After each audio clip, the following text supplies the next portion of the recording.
How guys want you to talk to them. Hey, I'm Antia with Magnetize Your Man. And after being a dating coach for 10 years, I'm actually really excited to chat today with another very fellow friend of mine and relationship expert, Andre Paradis. Yay, I said that right. Hey, Andre. Good morning, Antia. How are you? So excited to have you here because when we talk about men, I mean, it's one thing for me to talk about, and I talk about it all the time. It's another one to hear it out of a man's mouth, especially you're an ordained minister or you're an educator. I mean, I don't actually know what you're not. So I'm really excited to hear your perspectives on how women, not like should, right? I never said you should all over yourself, but if you want to get like certain outcomes, ladies, let's say, right? Like if you have like a certain goal, intention, why you want to have this conversation with this man. So there may be like some pointers here that help you to actually get that particular outcome, as opposed to being frustrated, having communication breakdown, struggling with trust issues, right? And miscommunication, which is so sad. Oftentimes it's really just miscommunication. But Andre, why don't you take it from here and tell us a little bit about what women tend to maybe not quite understand or kind of miss the mark on when it comes to talking to guys. What's happening? What's happening? Well, this data, I want to start with that. So most women talk about 20,000 words a day, right? Most men talk about use 7,000 words a day. So right there's a difference into our relationships to communication and talking. So women communicate and talk for different reasons than men talk. And that's one of the first things that derails us, because we'd be more comfortable if you do it my way. So men are like, can you talk less? Why are you still talking? Are you still talking? Why is she still talking? I'm not sure what she's talking. She said, I'm not even sure what she's trying to say to me, right? So that's what men kind of confused with how much words women use, but there's a good reason for that.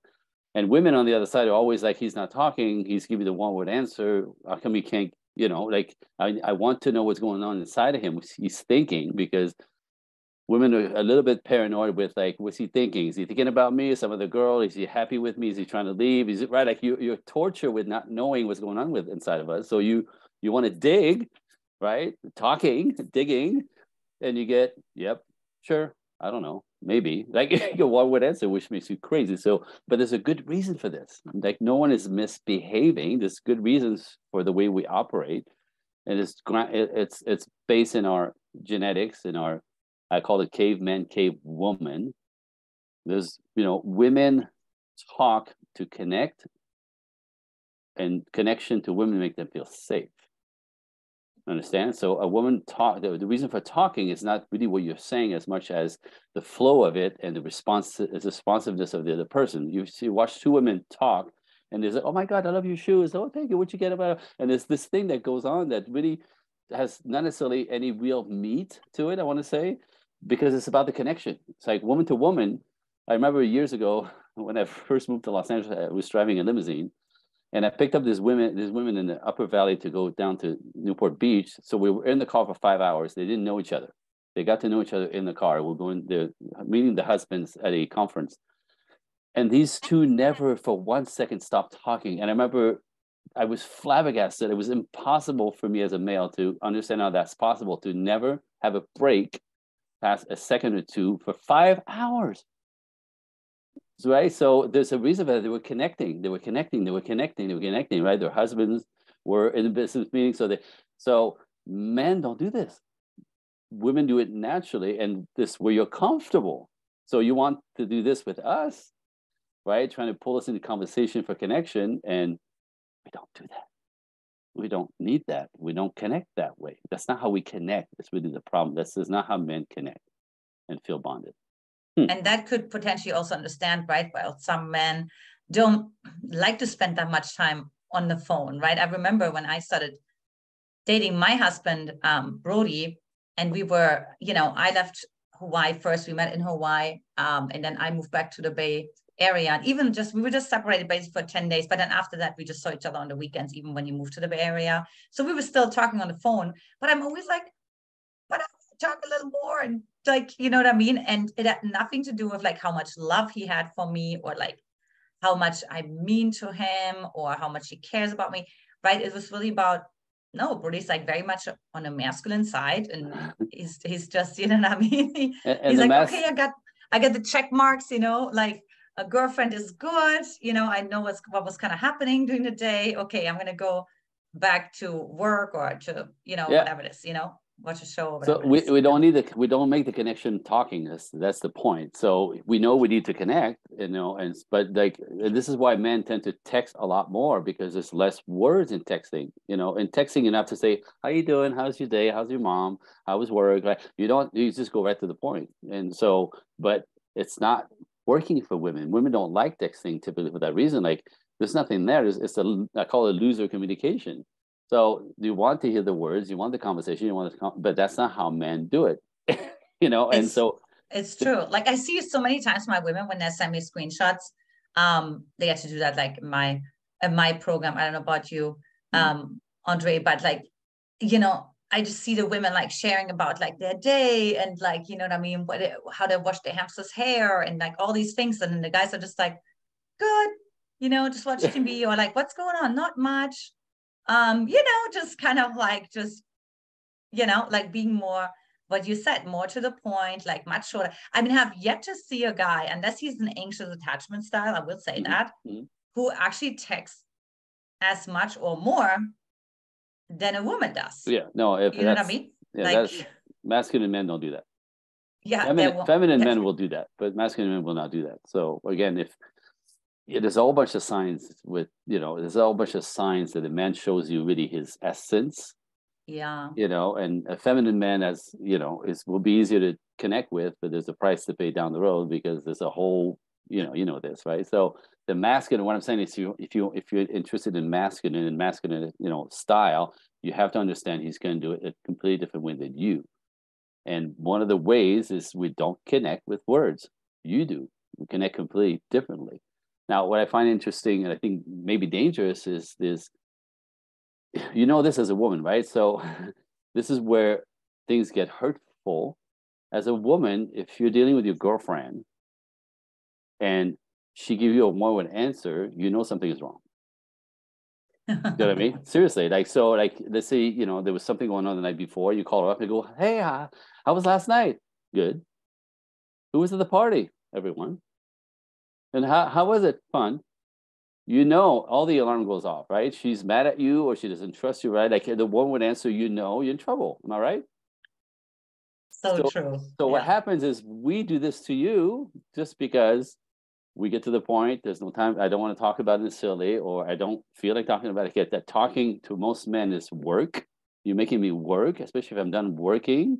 I don't want to talk about work. I'm done with work. I'm trying to leave it behind. Please don't ask me, right? So, plus the fact that we don't connect that way at all. So often women get their feelings hurt because, well, how was your day? Good. Well, how'd the meeting go? Great. Well, what happened? They bought it. Like, and you're like, oh my God, he doesn't like me. He doesn't want to share his life with me. You take it personally. It hurts your feelings because you want him to do it your way. And again, the masculine doesn't do this way, right? So what I teach, what you teach, I'm sure, is like this. I call it a sweet spot. There's her way, there's his way, completely different, and there's somewhere in the middle where he needs to communicate more than one word answer. Right? He needs to learn to do this for her comfort and for her to feel connected. Because if you don't, right, women will end up really resenting the lack of connection. Like you actually hurt her feelings. I mean, she'll take it Right. personally, like you don't like her, you don't want to share your life with her.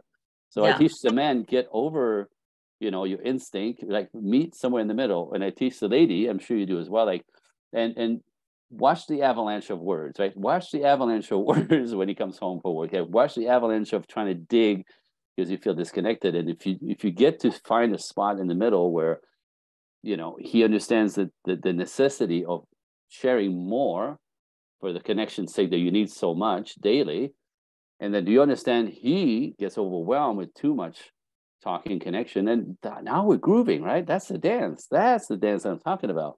But instinctively, boop, we're like Mars and Venus for sure. Totally. Well, and also when you're done to that, right? Like women who come to me have usually an anxious, avoidant attachment style, right? So then they go into story interpretation land and like what this means. And then it can become a downward spiral really quick, right? Where the woman is then becoming passive aggressive.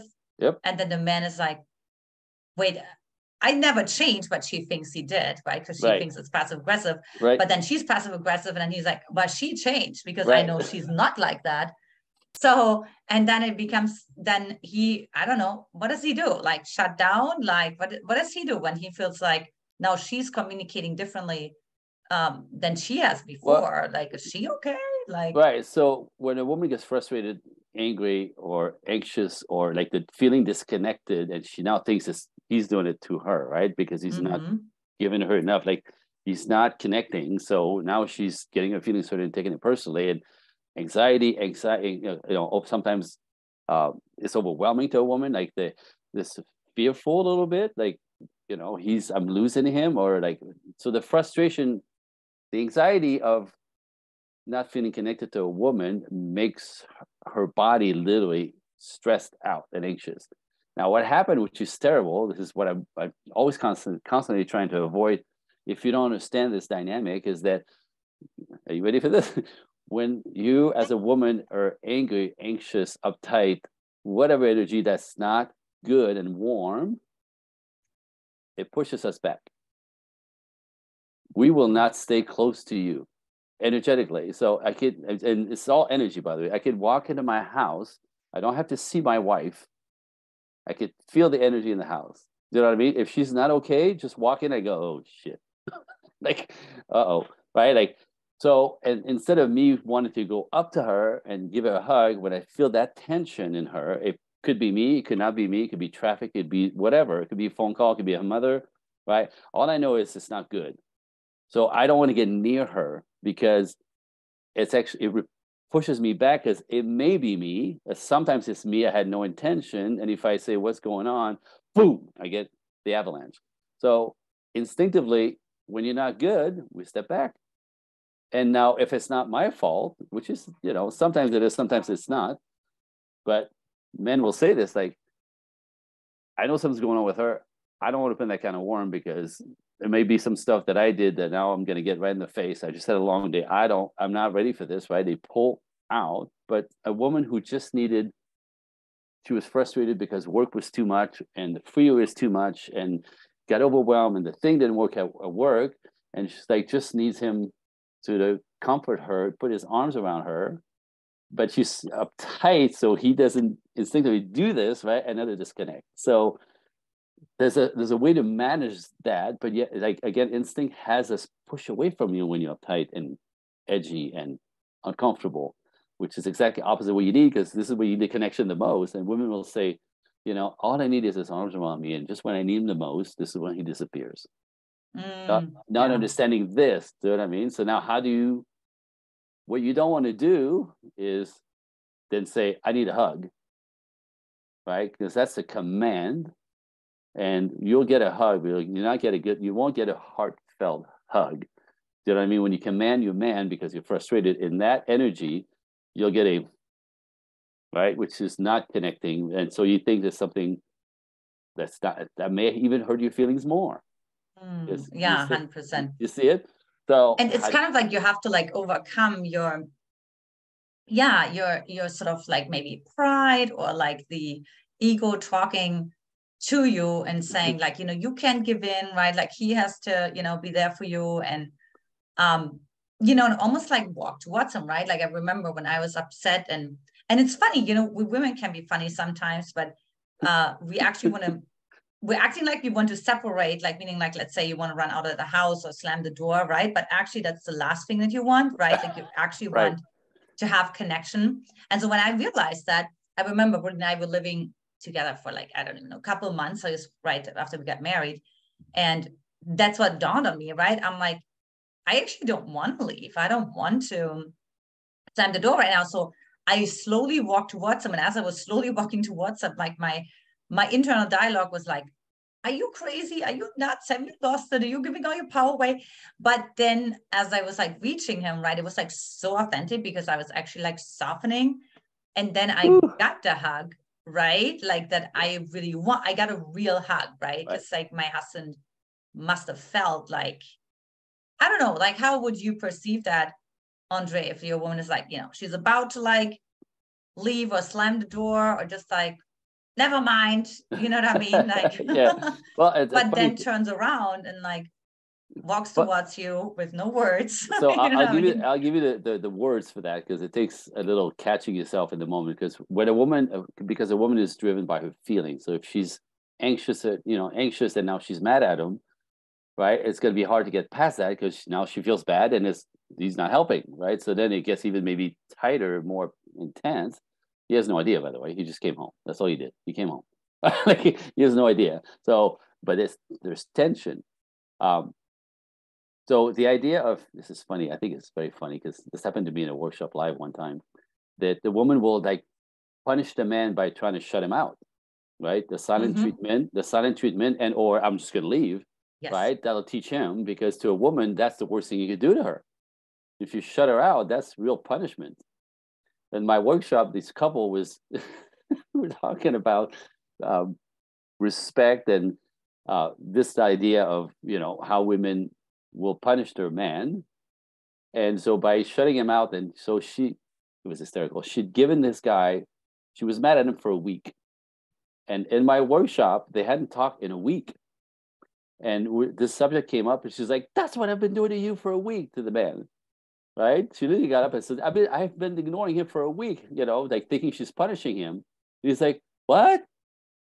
He goes, "I thought everything was finally okay. Like you weren't complaining, so I was doing something right."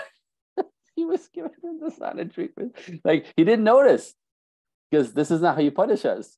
You know what I mean? Like, you leave me alone. Leave me alone. I'm like, yeah, dang, everything's got to be great, right? Like he thought she was great. He thought he actually had a week when he's doing something right. She wasn't complaining, and she's trying to punish. Anyway, funny as hell. So this is one thing you have to understand, right? The idea of leaving or shutting him out doesn't help. You won't notice.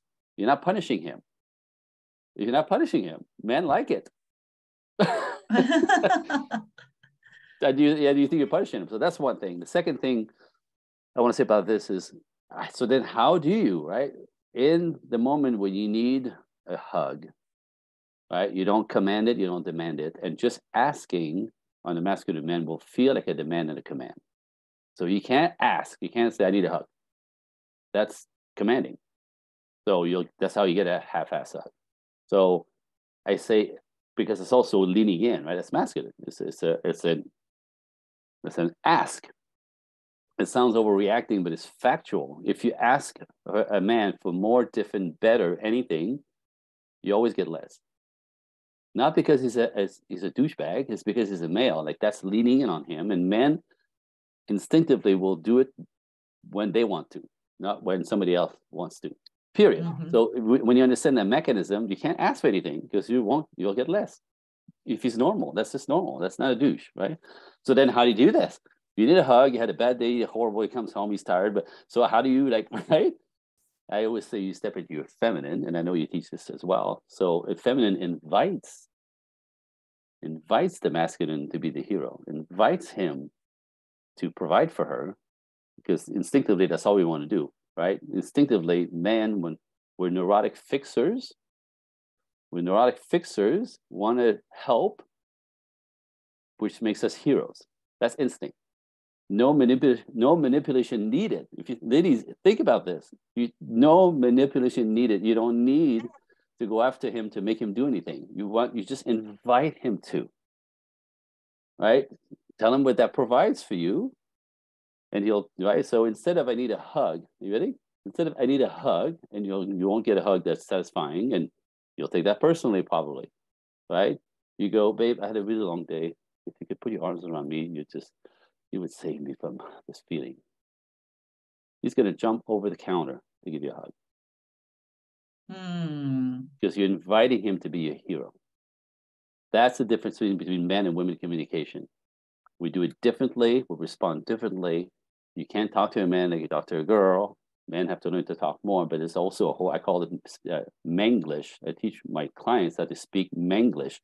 How do you invite correction from a man, like correction, because we often too big, too loud, too controlling, obnoxious, will run you over, right? That's called testosterone. That happens all the time. It's difficult to deal with a masculine man because they're testosterone-y and they're big.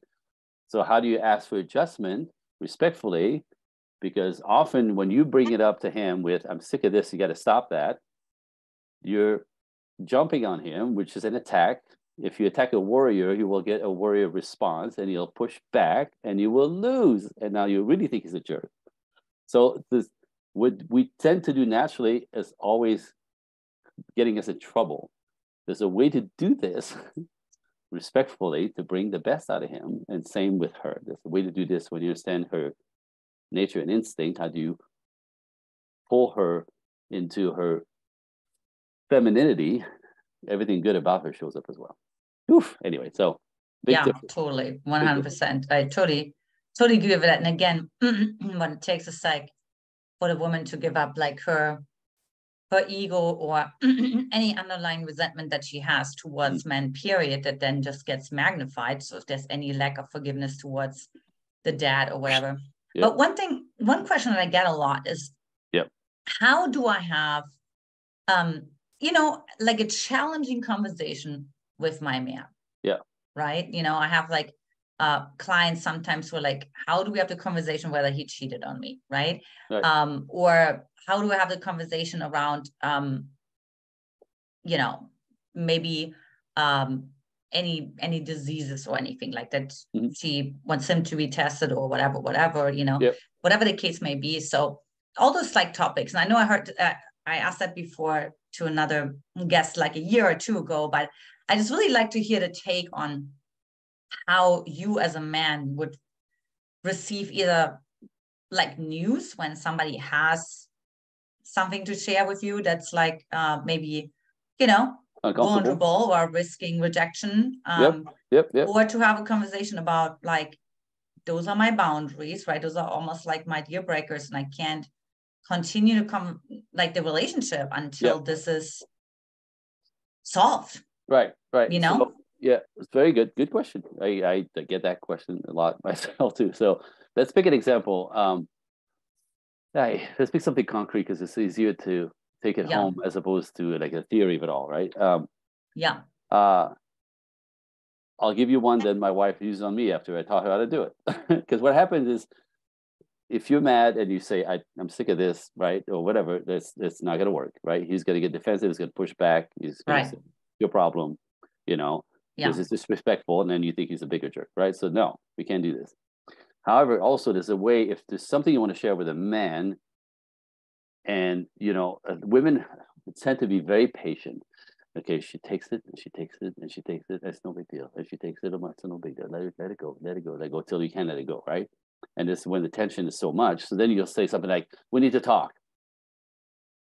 Do not use those words, because this is what happens to the masculine. We need to talk about like this. Okay, go ahead. I know I'm in trouble. I know we're going to fight, right? Like, this is not an invitation to open conversation, right? So I say to the ladies, before you can actually ask for anything or have a conversation that's going to be successful or productive, you can't be mad and you can't say we need to talk, right? You have to you have to be in a place I call neutral. You have to be neutral energetically, which means if you're mad at him, don't open that kind of worm, because you're gonna, right? He's gonna push back. So take a bath, take a walk the dog, whatever. Just get yourself in a place where you're calm. Then you say, instead of we need to talk, can I check something with you? That makes me curious. Hey, babe, can I check something with you? Yeah, sure. What's up? Right? You see the difference? Now I'm open. Now you have my attention, right? And then you say, I call it, you make him right.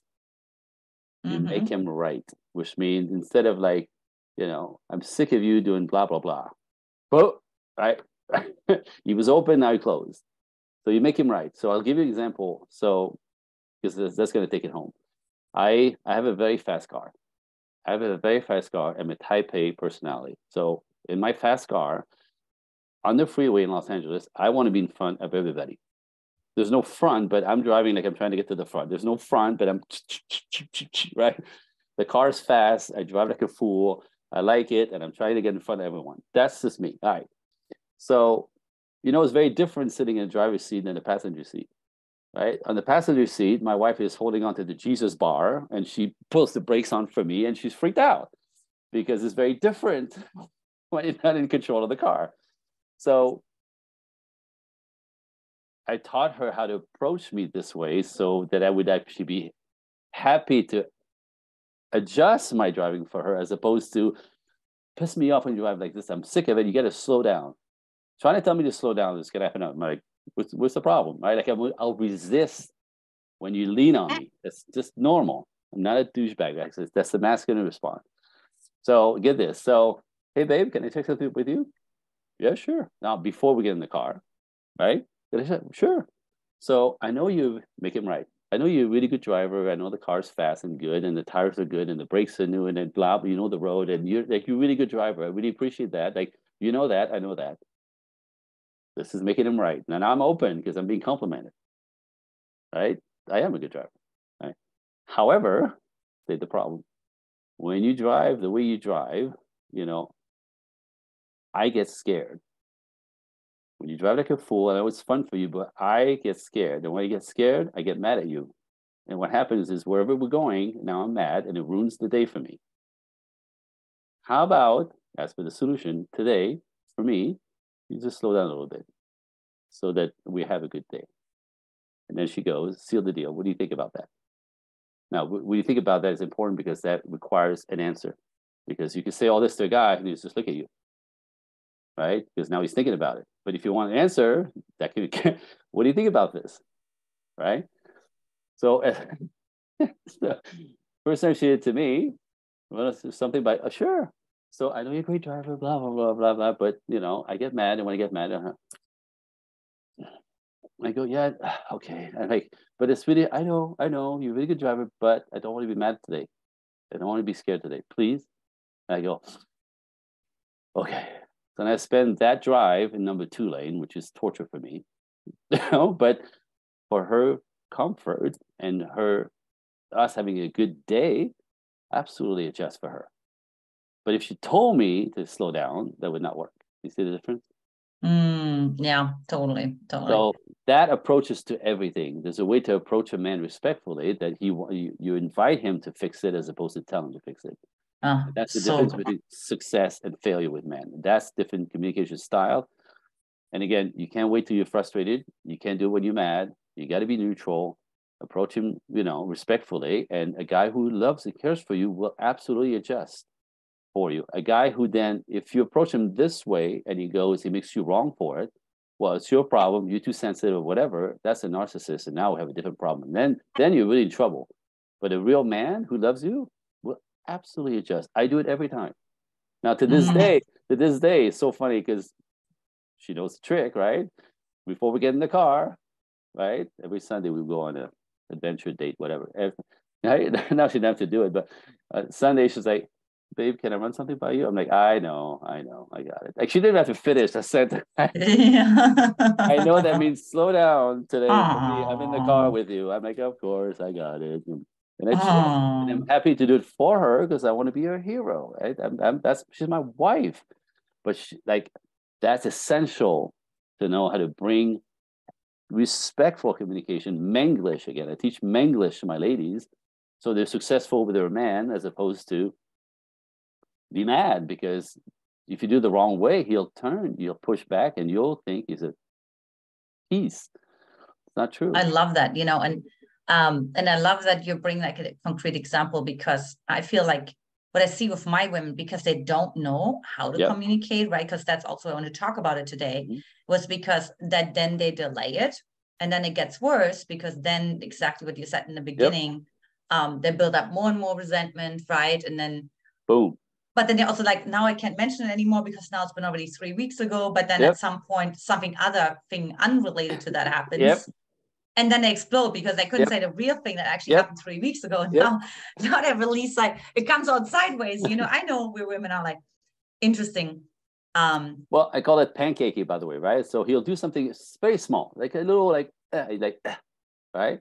Now you're mad at him, but it's not like, right? And then you go, and then, whether you dig for a little while, he come back and like you feel better. This is actually a very big challenge for ladies, because when you feel better, you don't want to bring it up, because if you get mad, then you Yeah.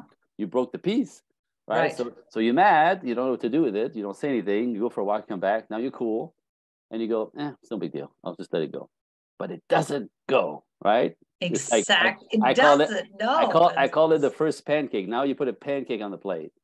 And then he does it again the next day. Oh, and you still don't, because it's no big deal. Then but by the time you feel better, you don't want to bring it up, because you might get mad, because he usually gets mad because when you bring something up, he goes, "What the hell are you talking?" Right? So you don't say anything. Pancake number 2. Another little offense. 3, 4, 5. Now you're pancaking, right? And you're pancaking stuff because you're not saying it, because you don't know how, you don't want. Everything inside of you says leave it alone, and when you feel better, let it go. But it doesn't go. So what happens is, by panicking number 10 or 12, leave the glass on the counter after you clean, and you lose your mind.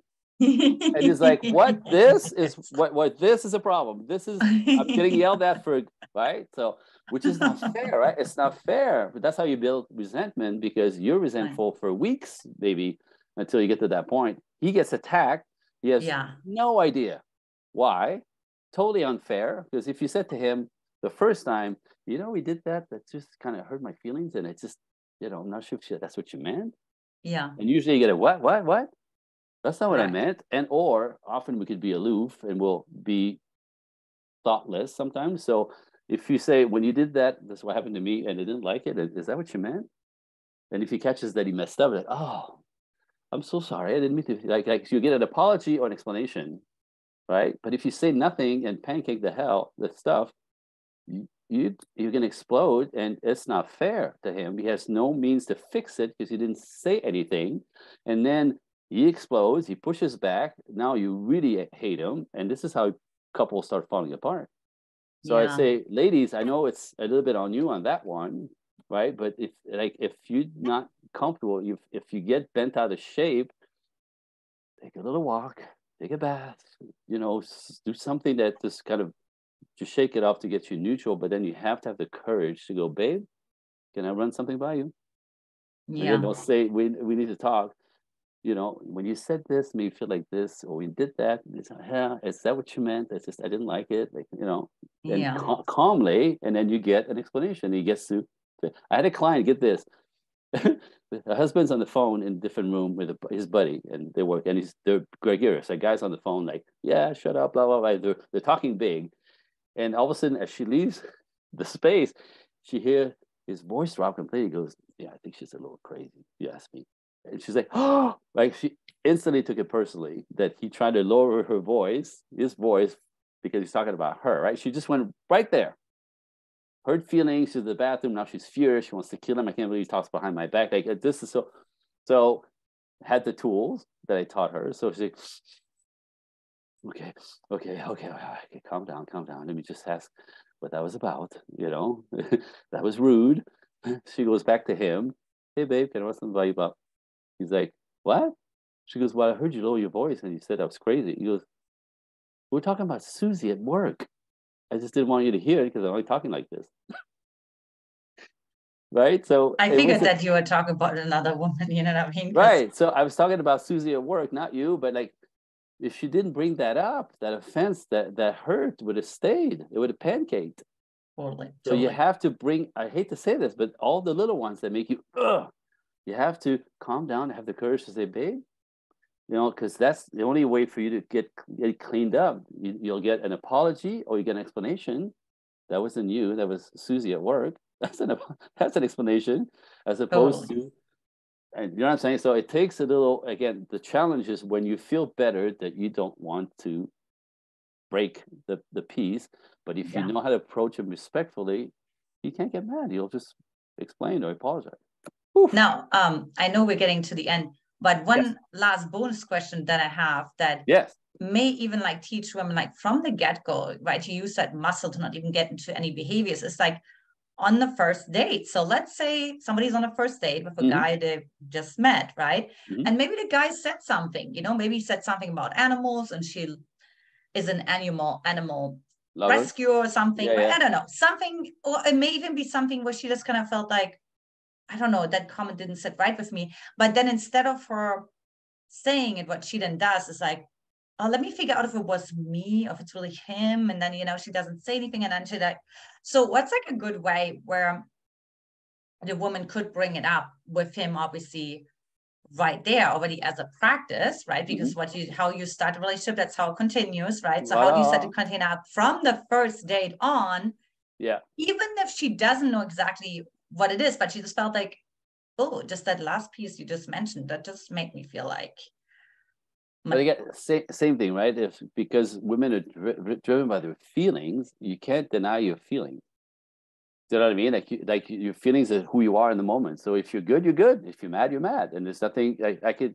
And men don't do this. So we'll say stuff to you like, "Why you let that bother you? Just let it go. It's not important." Like, and then you want to kill them because your feelings is who you are in that moment. We don't understand that because we don't live through our feelings. So we constantly baffle by you getting run over by your feelings because we put it in boxes. Yeah, I don't like it. Put it over here. Don't think about it. Continue. So the way we compartmentalize is fantastic, by the way. I wish you had that design. You don't. So your feelings run you over. So if something feels bad or off or weird, you could always you just say it because we actually will respect your feelings when you actually speak in feelings. So if the guy says something off color, you don't say, well, that's really messed up and I think that's wrong. Right? That would be throwing a brick in his face, really, and challenging, I want to say, right? It's sort of making him wrong, which never works. As opposed to, I said, say more about this because the way you said it right now, it just kind of resonated funny to me. Like I reacted to it. It makes me a little. Can you say more, like about this, and let him peel the onion a little bit? But if you approach a man and tell him how it feels funny to me, it resonates funny to me, like. I don't know if you're saying what I think you're trying to say, so I'm uncomfortable with this. Like lead with your feelings, men respond, as opposed to the edge. The edge never works, right? You won't get a second date with an edge. And so allow him to explain himself. And if in the explanation it's really a value for you that is being violated, right? Well, then we know who the guy is. Like that's not going to work, right? So again, bring it forward kindly, gently, as in that was a little odd for me. Can you say more? Like just that that resonated differently. I don't know if that's what you meant. Can you like explain it to me? And you'll figure out if it was slip of the tongue or he believes in things that you completely don't believe in, that is a deal breaker.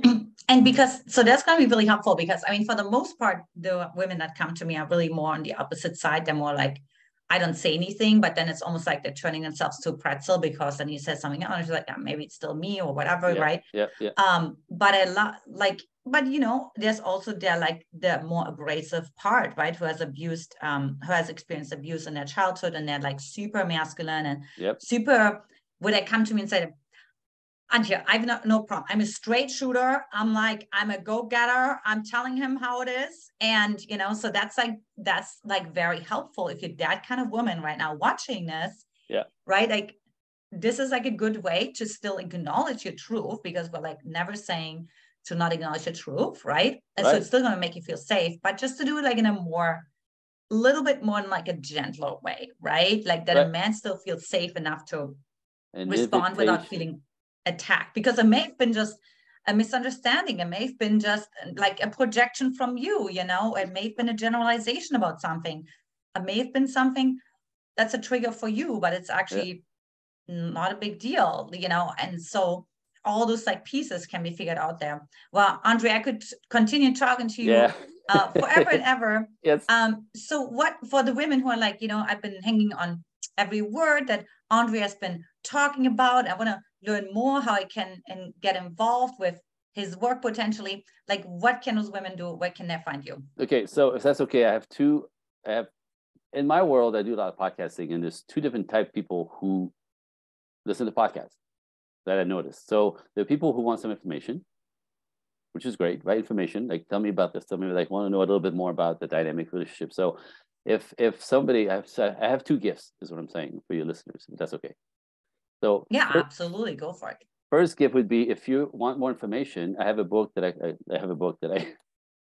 I sell on my website. It's called The 5 Feminine Qualities High Value Men Find Absolutely Irresistible. So if you email me, any listeners emailing me, just go to Andre Coaching, Andre Coaching, the number 1 at Gmail. That's my direct email. And just put in the subject, Irresistible. I will send you a free copy, digital copy of the book. People want information. It's interesting, and it's actually very interesting, very good. It's a workbook as well. So there's a little bit of work to do. So for the people who want information, the second type people who listen to podcasts want to take action. Like they just want to move, like they're ready to go. You know what I mean? They want some action. They want to take action. If you email me, Andre Coaching1 at Gmail, and put in the title, Speak Now, I will then set up a Zoom call like this is, as an exploratory session where we explore what's not working for you and specifically in your world and how I can help. So it's a bit more what's the word? Takes a little courage apparently to to get on a one-on-one call like with you, with me. I get it, right? But a lot of goodies out of some people, because we go dig into your past enough that sometimes it's very liberating to realize there's nothing wrong with you. You're just a product of your past, as you know, and I know. That's always that, right? So that one call, could actually liberate you from what's wrong with me, because I get there in about 20 minutes, and it's quite fantastic. So whether we work together or not, an offer, a gift. Okay, awesome. Well, thanks for that, Andre. And what I love about your work, right? It helps women to really overcome the fear of like rocking the boat, because I really feel if you're mastering communication, right? Mm-hmm. Then, and Tony Robbins talks about that, right? Like he's no longer afraid to get on the phone with a stranger because he knows how to communicate. So whatever personality pattern, whatever mood they could be potentially in, right? Whatever they project onto him. So it's really like that, ladies, right? That if you learn how to master communication, like imagine like a life where you're no longer afraid to rock the boat, because part of why you start to develop this like people pleasing, turning yourself into a pretzel pattern, pancaking, all the food analogies we went through today is because at the end of the day, you're just rehashing that childhood wound over and over again, because you ask your parents at some point when you were little that you needed something and you were welcomed by like, who do you think you are? Or like maybe even worse like that, or with dismissal. And to just actually know with the right communication tools, that loop truly stops. And Andre can really help you with that. Like, so how many years have been doing this, Andre? Just side note. 2009, 2009, 15 years. So just 15 years, just somebody sitting there, right? Like just having a couple tips or tools for you. And then 30 years with my wife, and this work obviously allowed us to open all different channels of communication where there's no tension between us anymore. She did it last week. There's something I did that went, and she's like, babe, can I do something with you? I'm like, oh, what's up? And there was something silly to me, but it meant something to her. And it bent her out of shape, and she cleaned it up, and now it's clean. Like there's no tension between us because the channels are open. So it's very, very liberating, when you learn to be able to do this freely, knowing, you create a fight, but you're going to create cleanup. I mean, that's what I live for, ease, help everybody just like open the channels to ease and comfort and easygoing. And then that connection, more juice, more love, more light, and like better life, better life, better relationship, better wife, right? Ultimately, but it's again not knowing. We trigger each other not knowing, and then we take it personally, and then we assume something about that. And he's this, he's that. She's too much, and they goes, no, there's no need for any of that. But we have to come in the middle, like the sweet spot again. Everything has a sweet spot, not his way, not her way. The sweet spot. There's a way to do this. I'm living it. I love it. My favorite thing, I think you know this, but I officiate. I'm a minister, so I officiate weddings. I just came back from Texas to marry a couple of mine in Texas that I just met that first time when I went to do the wedding in Vegas 6-7 weeks ago. It's the ultimate gift, to help people, and then at the end, like marry them. I mean, it's so fun. I'm 100%. Yeah, totally agree with that, Andre. But thank you so much for being here today and blessing us with all your presence and all your wisdom. And for the ladies, also don't forget to subscribe as well to my channel for more juicy videos, interviews, and so on, thought-provoking content to come your way to help you to not only attract the right man into your life, but also to keep him. Thanks so much, and I'll talk to you next time. Take care. Bye-bye.